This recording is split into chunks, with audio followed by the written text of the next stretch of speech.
buenos días, Perú. Bienvenidos a Será Posible Carolina. Les saluda la licenciada Carolina Cortés desde Lima, Perú. Y hoy vamos a seguir compartiendo con ustedes, defendiendo nuestros derechos constitucionales. Voy a agradecer si me ven allí, nos pueden decir si nos escuchan, pero es importante que destaquemos por qué estamos en este proceso tan engorroso, ¿verdad? Em, Sin embargo, el periodismo independiente tiene la alternativa de entregar la información de manera imparcial, eh, con el único objetivo de que los ciudadanos estemos bien informados. Si quieres colaborar con este programa, puedes hacerlo a través de las billeteras electrónicas que le dejamos aquí en el link de este programa. Este programa también lo puedes encontrar en YouTube con el nombre Será Posible Carolina. No soy influencer, soy periodista. Así, y también lo pueden encontrar en LinkedIn. Así que por todas las plataformas en las cuales usted también puede estar conectados e informados. Em, Aquí pretendemos desarrollar alternativas de comunicación, de información, de análisis, para aspirar un país diferente, con mejores calidades de vida para todos, en libertades fundamentales, ¿eh? No retrocesos de ningún tipo, con todo lo que eso significa, ¿verdad? Así que es importante que estemos bien informados. Así que de este se trata, este es un programa independiente y estoy con la camiseta del Perú, porque es de todos los peruanos, ¿verdad? Y como hay quienes están sesgando a los peruanos y no queremos que nos dividamos, no, señores políticos, no hagamos eso, la camiseta no se mancha. Ustedes saben perfectamente a qué me refiero. Esta camiseta debe ser de todos sin distinción de ningún tipo. Así que ya dejen de estar usando o mal utilizando también a nuestros connacionales desinformados por una alternativa u otra.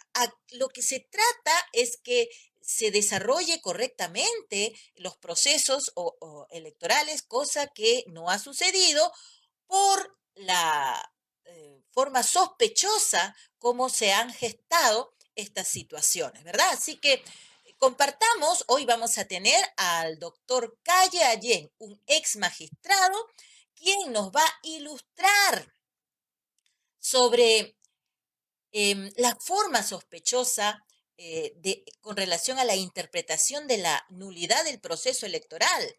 El 13 de abril yo les había comentado acerca de que teníamos una salida democrática, ¿no es cierto? Tanto en el artículo 184 como en la ley, ¿no es cierto?, de orgánica de elecciones, la 26859, que refiere en el título 14, en el artículo 12, en el capítulo 2, perdón, en el artículo 365, que está refrendada en el artículo 184, que tiene que ver que claro que puede existir una nulidad en el proceso, no como nos están vendiendo las grandes encuestas en el que solamente dicen que hay uno que se acerca y hay otro que en retroceso. Recuerden también que en una de mis ediciones anteriores había transmitido la información de un informante por la democracia, ¿recuerdan?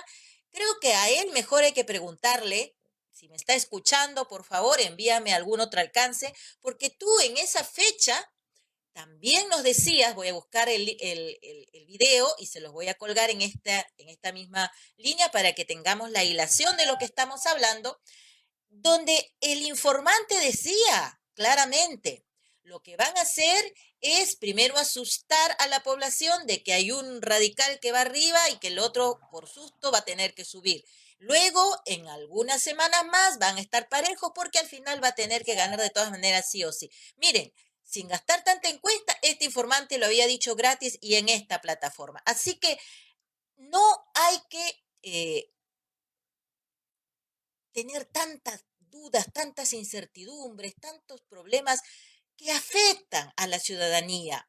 Más bien hay que dar información y de la buena. Por eso vamos a escuchar al exmagistrado del Tribunal Constitucional, analista político, el doctor Fernando Calle Allén, que en una preocupación jurídica los jóvenes le hicieron la pregunta y aquí él responde al respecto y luego todos lo analizaremos. Compártelo, no te lo pierdas porque es muy importante para la democracia de nuestro país. Queridos amigos, los saluda Fernando Calle Allén. Y en esta oportunidad, para atender la solicitud de muchos jóvenes y esclarecer una situación a la que hemos llegado, quizás por un estudio, falta de un estudio sociológico de más o menos entre los politólogos y la sociología para determinar cuál iba a ser más o menos el resultado que estábamos viviendo y que era previsible. Ya lo han explicado hasta los mismos candidatos cuando dan razón a los resultados. Pero lo que se ha presentado ahora es la posibilidad de la nulidad de las elecciones. Vemos que se dice, por ejemplo, del hecho de que si es que se llegase en los votos emitidos, es decir, cuando se asiste a sufragar y se cumple con el voto, que puede ser en blanco, viciado, o lo declaran nulo en mesa.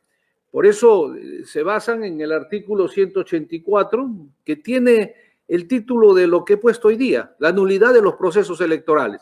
Y aquí dice textualmente que el Jurado Nacional de Elecciones declara la nulidad de un proceso electoral, de un referéndum o de otro tipo de consulta popular, cuando los votos nulos o en blanco, sumados o separadamente, superan los 2/3 del número de votos emitidos. Ya para la situación municipal deja también la Constitución libre, que puede establecerse proporciones distintas o diferentes. Lo cierto, mis queridos amigos, es que esto demuestra una vez más lo que yo he venido sosteniendo a través de mucho tiempo. No es que no esté claro, y aquí vamos a definir la situación, sino que incluso desde el diario de debates, el Congreso Constituyente del 93, se discutió esta situación de los votos nulos, viciados y la suma para poder declarar la nulidad del proceso electoral. Hablamos del proceso electoral, es decir, y esto es una cuestión fundamental de derecho, es una cuestión en la que el ser humano crea el derecho, con sus errores, sus vicios, en fin, creamos el propio sistema. Y lo real es que se trata de un solo proceso electoral. No hay otro proceso. Si nosotros revisamos el propio, y que he leído un argumento que han puesto en el artículo mencionando el 111, en cuanto a que la elección del presidente de la República se elige por sufragio directo, cosa que hemos practicado, y dice, si ninguno de los candidatos obtiene la mayoría absoluta, se procede a una segunda elección para definir quiénes han quedado dentro de los 30 días siguientes a la proclamación de los cómputos oficiales entre los candidatos que han obtenido la más alta mayoría o votación. Es la continuación de una etapa en un solo proceso electoral. La verdad que aquí requiere que alguien pueda refutar lo contrario con términos que en verdad no se acondicionan a la interpretación constitucional. No es otro proceso. Ya quisiéramos nosotros, está en una tesis mía, modestamente, de hace 20 años, en que los procesos presidenciales y parlamentarios deberían ser en fechas distintas, aparte de los periodos. La hemos vivido, lo hemos vivido en el proceso anterior estrictamente parlamentario. Pero en este caso, vamos a un proceso que nace cuando se convoca y terminan todas sus etapas con la proclamación y podríamos decir más aún cuando ya se presentan las juramentaciones del caso. Pero en la parte del Jurado Nacional, porque los otros son credenciales que se otorga, definitivamente con la proclamación final de las candidaturas que han cumplido muchas etapas. No solamente es la nulidad, las impugnaciones, etcétera, todo aquello que hemos visto durante el proceso electoral.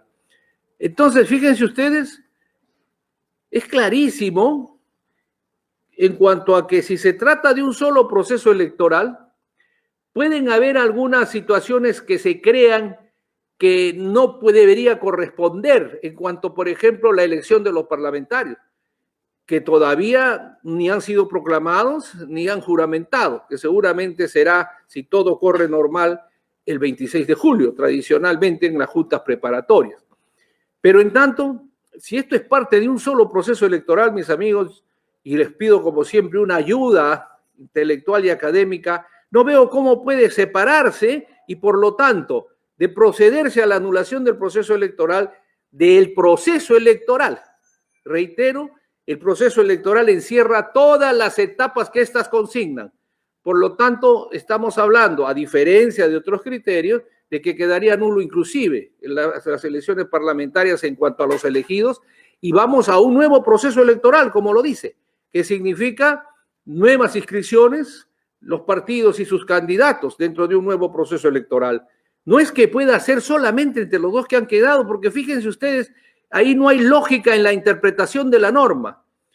¿Nos van a llevar nuevamente con los mismos candidatos?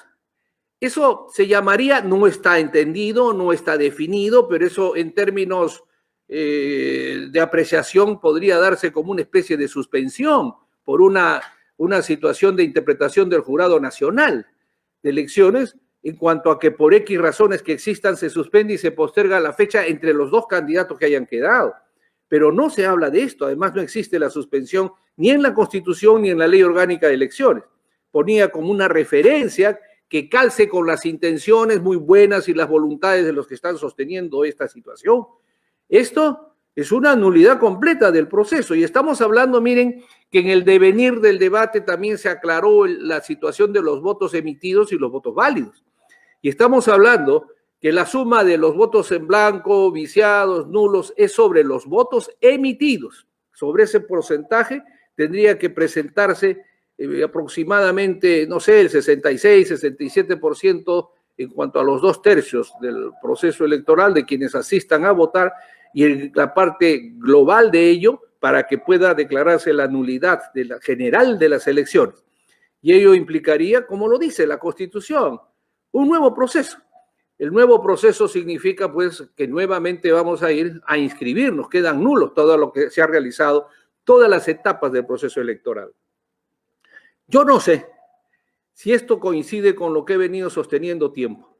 Si ustedes revisan la Constitución del 93, van a encontrar muchas semejanzas con la del 79 en algunas cosas o interpretaciones, pero también algunos vacíos que exigen naturalmente y que se produce y permite estos debates.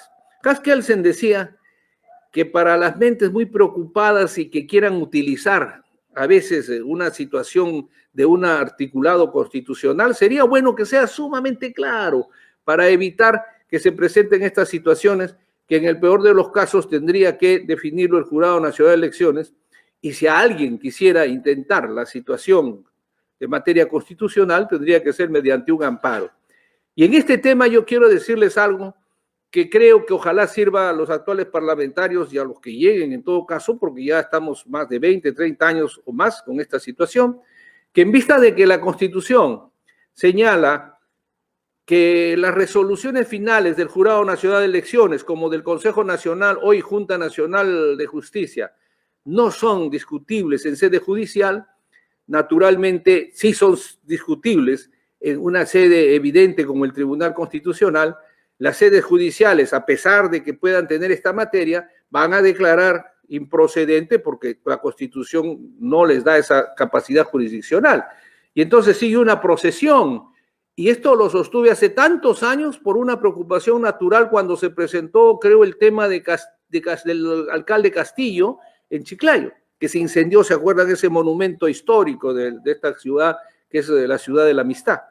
Y entonces esto produjo que todos pongamos a pensar seguramente, y lo natural era, y no se ha hecho, es que en los casos de las impugnaciones vía constitucional de amparos en las resoluciones del Jurado Nacional, como en las resoluciones finales del Consejo Nacional, hoy Junta Nacional de Justicia, vayan directamente al tribunal, sin rémora, porque lo que se trata es de evitar una infracción o una violación a derechos fundamentales y sobre todo el derecho político, porque si sigue ese recorrido, vamos a tener que, cuando llegue al tribunal, ya hay nuevo presidente, ya hay congresistas y en el caso de los magistrados, ya hay nombrados en su plaza vacante, etcétera, y el daño ya está consumado.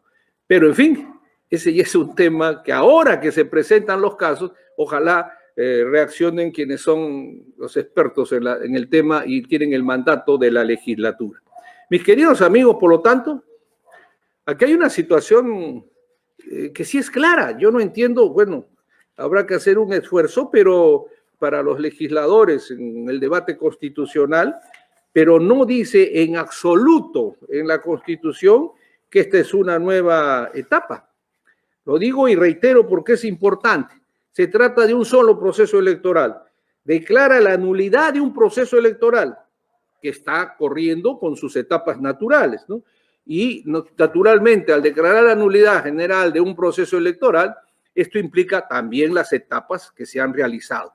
Y en esto quiero ser claro porque no encuentro otra posibilidad que no sea, y si no, que saquen los artículos que crean convenientes. Y si dicen que falta, pues ahí está, una prueba más de que necesitamos entonces reflexionar sobre temas que son de trascendencia para el país y que no deben esperarse a cuando se presentan los problemas. Reitero que yo no veo problema y creo que la gente me puede ayudar en que no hay un problema cuando hablamos de que un proceso es uno solo. No estamos hablando de un proceso separado, no estamos hablando que se elige primero al presidente, después a los parlamentarios y que tiene convocatorias diferentes. No, es un solo proceso convocado.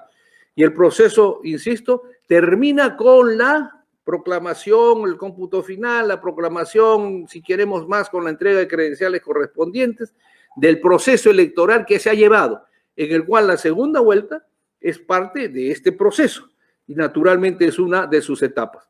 Que podría pensarse que no es bien porque los parlamentarios ya están electos, sí, pero son parte de este proceso.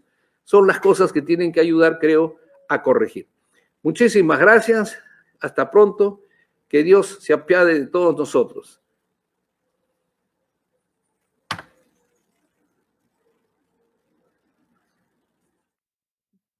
Muy bien. Hemos escuchado a un ex magistrado del Tribunal Constitucional que nos refiere de manera clara y precisa sobre la alternativa que tenemos, ¿no es cierto?, todos los ciudadanos en democracia. Por algo, nuestra Constitución, en el artículo 184, refiere la forma como pueden generarse la nulidad del proceso electoral si los 2/3, porque al anularse quiere decir que los 2/3 han sido considerados. Entonces no entiendo por qué, y luego como lo refiere también el doctor Calle, si hay alguien que dice que saca de la Constitución alguna alternativa distinta que desconocen, que lo hagan, porque hasta ahora no la encontramos. Le hemos dado vuelta a la derecha, a la izquierda, hemos revisado de arriba abajo y la ley está clara. Y sobre la Carta Magna no hay más. La ley orgánica de elecciones tiene ciertas direcciones, pero quien manda es la Carta Magna. Entonces, si nosotros no estamos convencidos, ninguno de estos señores que están presentándose dudosamente en esta segunda vuelta, esperemos que no se den, ¿se puede anular el proceso electoral? Claro, se puede anular el proceso electoral. Entonces, inclusive cuando el doctor está refiriéndose al artículo 111, que dice que los votos viciados no se computan, pero luego dice, ¿cierto?, de que si no alcanzan la mayoría tendría que irse a un nuevo proceso. A ver, ¿cómo entienden esto? Que solamente obligan, ahí está la trampita, ¿verdad? De obligar al ciudadano, de inclinarse por cualquiera de estas circunstancias medias raras que están allí frente a nosotros. Pues despierta Perú, ahí está la explicación. Hay posibilidades de darse una segunda vuelta.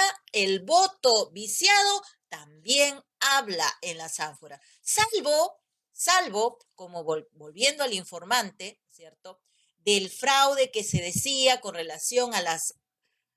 ¿Habrán ánforas ya preparadas como para que alguien gane? Razón tiene el informante de estar bien protegido, salvaguardando su vida seguramente, porque como él decía, informante o ella, no sabemos si es hombre o mujer, informante por la democracia. ¿Eh?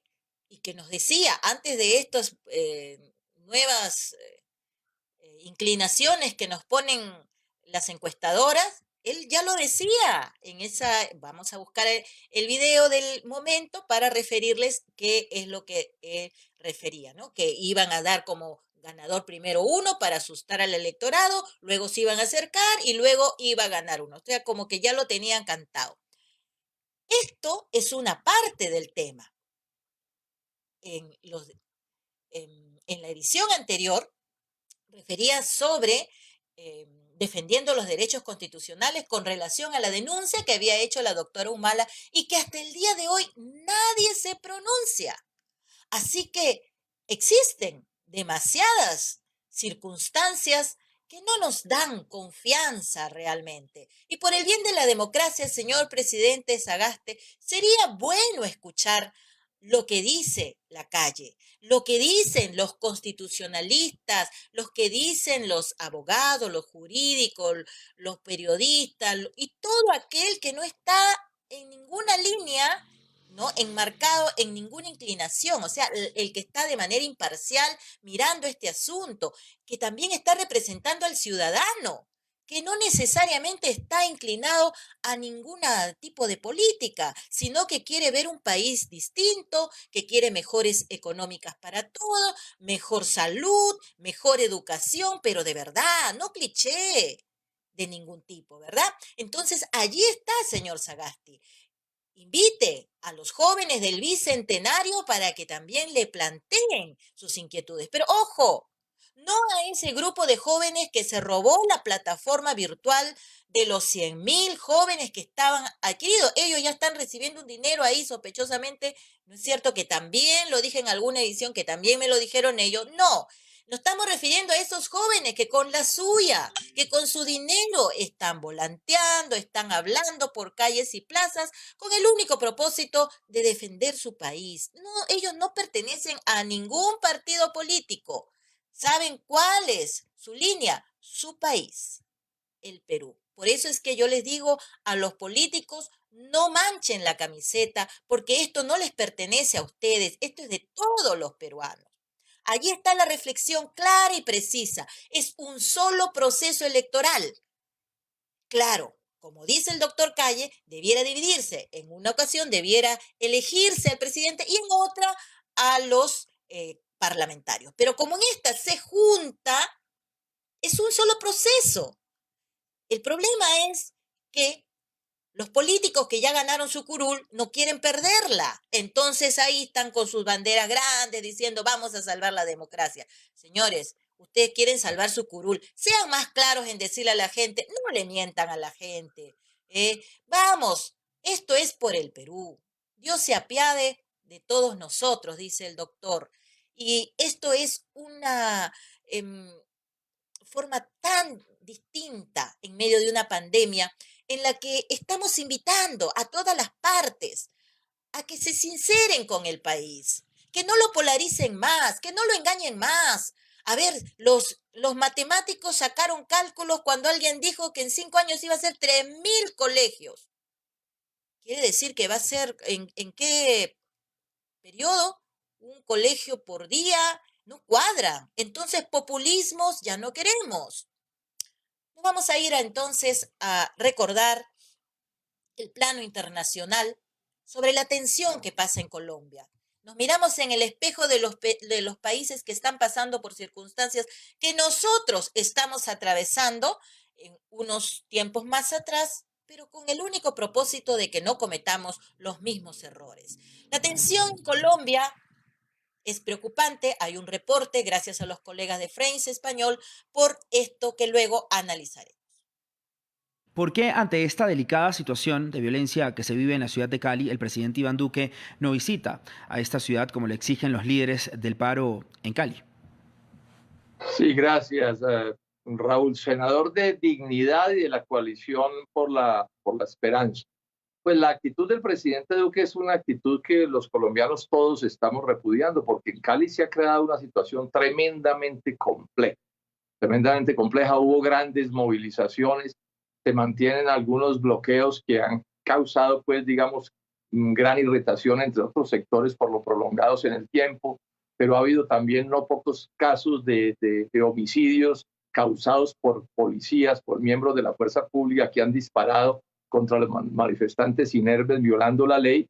Y lo último que ha pasado es que han aparecido civiles armados también esgrimiendo armas y disparando. O sea que la situación en Cali es tremendamente compleja. Es una ciudad de grandes niveles de pobreza, de desempleo, de sufrimiento ciudadano, y mientras todos reclamamos que el presidente Duque vaya a Cali, él se niega a ir. Esta es una cosa que ha causado gran rechazo porque es obvio que allí se necesita la voz pues del jefe del Estado coordinando los distintos esfuerzos de las autoridades municipales, departamentales y nacionales para desmontar por sobre todo esa violencia que se ha exacerbado y que de no atenderse con urgencia pues va a seguir causando las pérdidas de vidas y las heridas que está causando.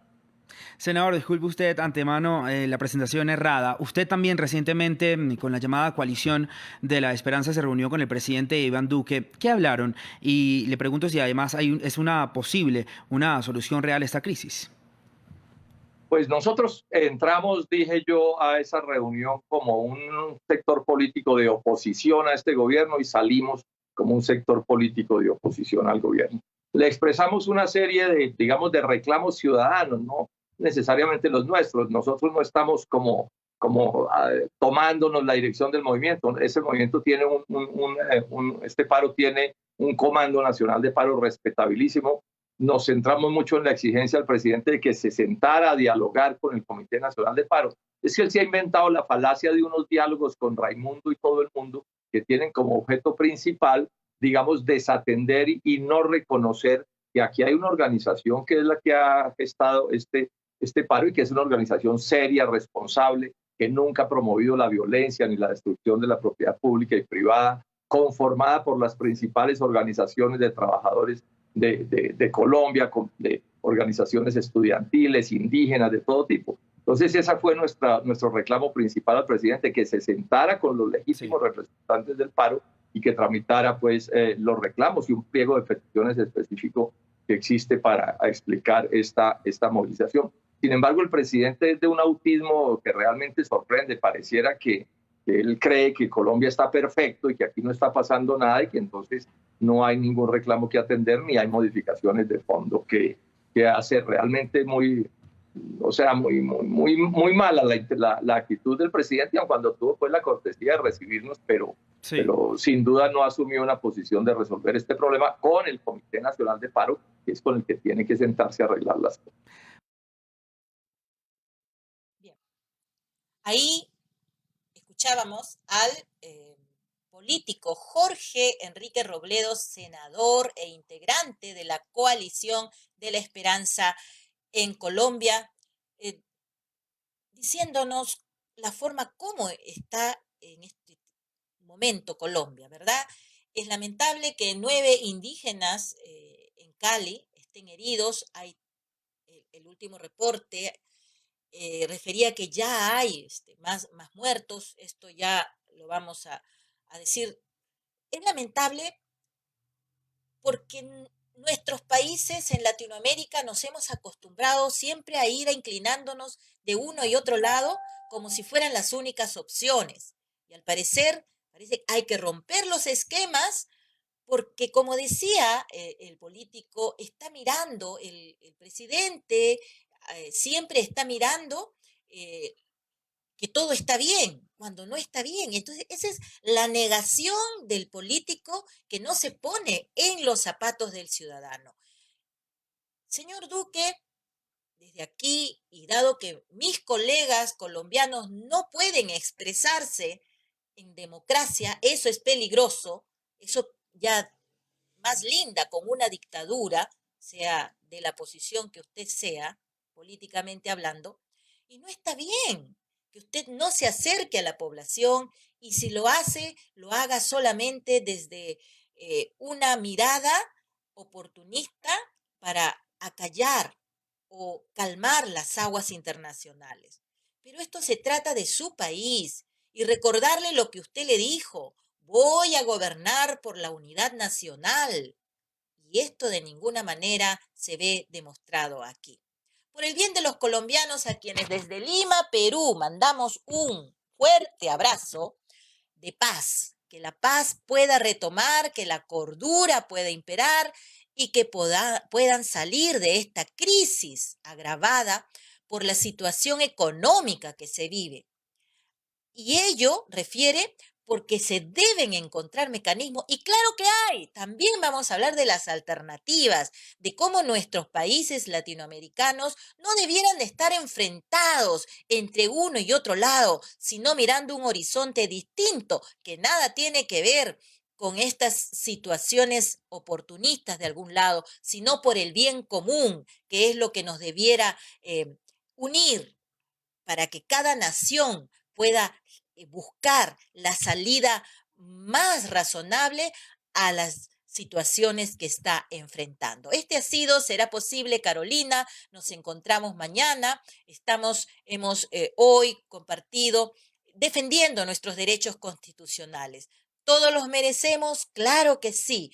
¿Hay alternativas? Claro que sí. No son las únicas. Lamentamos que los grandes medios de comunicación se sesguen, tengan intereses que no son necesariamente los que necesita el país. Reflexionemos todos y vamos, que si hay segunda vuelta, podemos decir también que no. No es que nos imitan. Y si ya hay ánforas referidas, como dice el informante, señor presidente, hay que investigar. Y si hay esas sospechas que están sustentadas por la doctora Liliana Humala con relación al Jurado Nacional de Elecciones. También hay que escuchar, señor presidente Sagasti. Y también tenemos que escuchar al ex magistrado del Tribunal Constitucional, el doctor Fernando Calle, quien nos está diciendo que, claro, se puede existir una nulidad en el proceso electoral de irse a una segunda vuelta y tú no quieres a ninguno de los dos, vota viciado. ¿Cuál es el problema? Claro que se pueden validar y se anulan estas elecciones. Lamentamos a los señores que tienen sus curules, pero este es un solo proceso.